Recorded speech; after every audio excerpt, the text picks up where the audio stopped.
Mummy, आप इतनी अच्छी एस्ट्रोनॉट हो, फिर ये अर्ली रिटायरमेंट क्यों?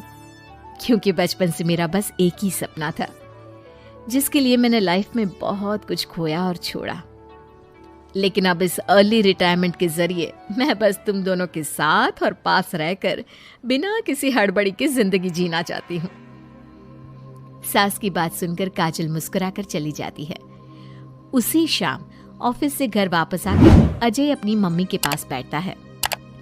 मम्मी, क्या हमारी स्पेस ऑर्गेनाइजेशन कोई नया स्पेस मिशन प्लान कर रही है? क्या मिशन है, बताओ ना मम्मी। हे भगवान, शरीर इतना बड़ा हो गया लेकिन दिमाग आज भी बच्चों से गया गुजरा है। घर में आया नहीं कि सवाल शुरू। तो तुम जवाब दे दो ना। मैं क्या जवाब दूं? जैसे तुझे मेरे रिटायरमेंट के बारे में पता ही नहीं। इतने समय से तूने मुझे ऑफिस जाते हुए देखा क्या? फिर मुझे कैसे पता होगा? जा, तेरी पत्नी से पूछ, वो रोज ऑफिस जाती है। माँ की बात पर अजय आवाज लगाकर काजल को बुलाकर वही सवाल उससे भी पूछता है, पर काजल उसका कोई जवाब नहीं देती। और बोलो पत्नी से पूछने के लिए। मैडम जवाब ही नहीं दे रही। सवाल जायज हो तो जवाब मिलेगा ना? तुम्हें अच्छे से पता है, कॉन्फिडेंशियलिटी रूल्स के चलते हम किसी से भी ऑर्गेनाइजेशन और मिशन से रिलेटेड कोई बात नहीं कर सकते। वो तो पता है, लेकिन मुझसे भी छुपाने का मतलब समझ में नहीं आया। वो मम्मी, रिटायरमेंट एप्लीकेशन के बाद से आपने ऑफिस भी आना बंद कर दिया। सबको लगा कि अब आप इंटरेस्टेड नहीं होगी, इसलिए इन्फॉर्म नहीं किया। क्या तुम भी इस मिशन का हिस्सा हो? मैं ही इस मिशन की लीड साइंटिस्ट हूँ। ये हमारा अब तक का सबसे बड़ा और इम्पोर्टेंट मिशन है। अगर ये सक्सेसफुल हो गया तो दुनिया में हमारे नाम के साथ मेरा प्रमोशन भी पक्का है।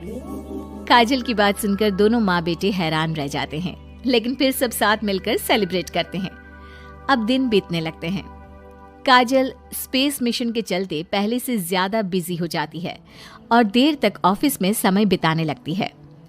कुछ समय तक इसे चुपचाप देखने के बाद एक सुबह बहू को सामने देखकर आखिरकार सास उसे टोक ही देती है।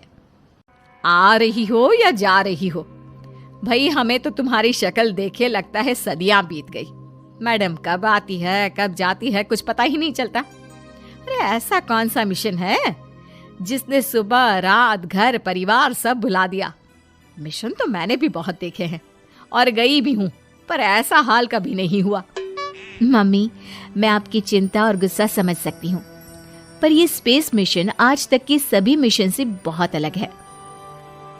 अच्छा, जरा मैं भी तो सुनूं, ऐसा क्या है इसमें? आई एम सॉरी मम्मी, मैं नहीं बता सकती। भूलो मत, मैंने रिटायरमेंट अप्लाई किया है, लेकिन रिटायर होने में अभी 7 महीने बाकी है, जिसके हिसाब से मैं आज भी ऑर्गेनाइजेशन का हिस्सा हूँ। तो मुझे बताकर तुम कोई रूल नहीं तोड़ रही। मुझे सब याद है मम्मी, और मुझे ये भी पता है कि अगर आप साथ दें तो मिशन के लिए बहुत बड़ी मदद साबित होगी। पर सीनियर्स ने रूल बनाया है कि इस मिशन की इंफॉर्मेशन सिर्फ उन्हीं के पास होगी जो इसका पार्ट है, और मुझे तो उन्होंने खास अपने पास बुलाकर ये समझाया था। बहू की बात सुनकर सास सोच में पड़ जाती है और अगले दिन खुद भी ऑफिस पहुंच जाती है। ओहो, क्या बात है मैडम, रिटायरमेंट के एप्लीकेशन के बाद तो आपने दर्शन देने भी बंद कर दिए। अरे सर, अगर ईद का चांद रोज निकला करता तो क्या उसका स्वागत इतने जश्न से होता? इस पर सीनियर भी हंसने लगते हैं और दोनों कैबिन में जाकर बैठ जाते हैं, जहां सास बातों बातों में नए स्पेस मिशन के बारे में पूछती हैं। वो उन्हें मिशन के बारे में सब कुछ बताकर तुरंत एक इमरजेंसी मीटिंग बुला लेते हैं, जिसमें साइंटिस्ट की टीम और काजल के साथ एस्ट्रोनॉट्स की पूरी टीम भी होती है। तो ये है हमारी टीम, जो सब कुछ भूल कर दिन रात इसी मिशन पर काम कर रही है। अगर आप भी हमें ज्वाइन कर ले तो सोने पर सुहागा हो जाएगा। अगर आप मुझे टीम में चाहते थे तो पहले कांटेक्ट क्यों नहीं किया? आपने स्पेस में ना जाने के फैसले के साथ डेस्क जॉब का भी इनकार कर दिया और अर्ली रिटायरमेंट के लिए अप्लाई कर दिया, और फिर पिछले 1 महीने में किसी के साथ कोई कांटेक्ट भी नहीं हुआ। इसलिए हमने सोचा शायद अब आप ब्रेक लेकर इस सब से दूर रहना चाहती हो, और इसीलिए किसी ने आपको परेशान करना सही नहीं समझा। बात तो आपकी सही है, फिर भी एक सुझाव देना चाहूंगी। ये जो आप कर रहे हो ना, ये मिशन नहीं, साफ सुसाइड है। एक साथ इतने सारे लोगों को स्पेस में 6 महीने रहने के लिए भेजना आसान काम नहीं है, और ये बात मुझे आपको समझाने की जरूरत नहीं होनी चाहिए। हमें सारे कॉन्सिक्वेंसेस, स्पेस, नेचर, मिशन की मुश्किल सब का पता है, और ऐसा करने वाले हम पहले नहीं हैं। इसलिए ये भी साबित है कि काम हो सकता है। आप सिर्फ एक एक्सपेरिमेंट के लिए इतने सारे लोगों की जान और मेहनत को दांव पर लगाना चाहते हो, जिसमें सक्सेस रेट भी मुश्किल से 1% है। बहुत देर तक इन्हीं सब बातों पर बहस चलने और काजल की सास उर्फ ऑर्गेनाइजेशन की सबसे एक्सपीरियंस्ड एस्ट्रोनॉट को बहुत देर समझाने के बाद भी जब वो राजी नहीं होती, तो ऑर्गेनाइजेशन के सीनियर्स को उन्हें घर वापस भेजना पड़ता है। लेकिन उसी के बाद से न चाहते हुए भी सास मिशन के बारे में सोचना बंद नहीं कर पाती। इसी तरह 1 हफ्ता बीत जाता है।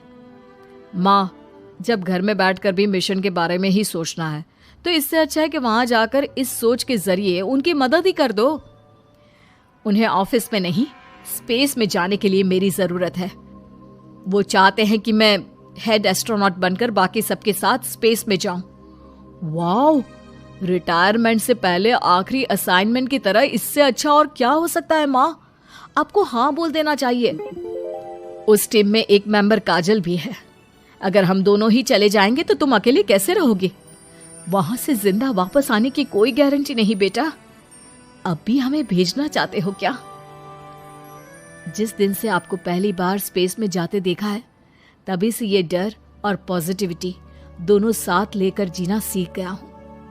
आप जाओ माँ, मुझे पूरा भरोसा है आप दोनों वापस भी आओगे और देश के साथ मेरा नाम भी रोशन करोगे। बेटी की बात सुनकर माँ के अंदर हिम्मत आती है और वो एक बार फिर स्पेस ऑर्गेनाइजेशन पहुंच जाती है, जहां उसके फैसले से सब बहुत खुश होते हैं और स्पेस मिशन की तैयारी पहले से ज्यादा जोश में शुरू हो जाती है। कुछ ही समय बाद दोनों सास बहू स्पेस में पहुंच जाती हैं। आखिरकार आज मेरी साइंटिस्ट बहू एस्ट्रोनॉट भी बन गई। सिर्फ स्पेस सूट पहन लेने से कोई एस्ट्रोनॉट नहीं बन जाता। मैं साइंटिस्ट हूँ और उसी में खुश हूँ। अगर मिशन की रिक्वायरमेंट नहीं होती तो शायद कभी यहाँ आती भी नहीं। इसी तरह दिन पर दिन स्पेस की अनेक मुश्किलें और दिक्कत सहते हुए देखते ही देखते 6 महीने बीत जाते हैं और नामुमकिन को मुमकिन करके दिखाते हुए सब सही सलामत अर्थ पर वापस आ जाते हैं, जिसके बाद से दुनिया भर में ये मिशन सास बहू की अंतरिक्ष यात्रा के नाम से मशहूर हो जाता है।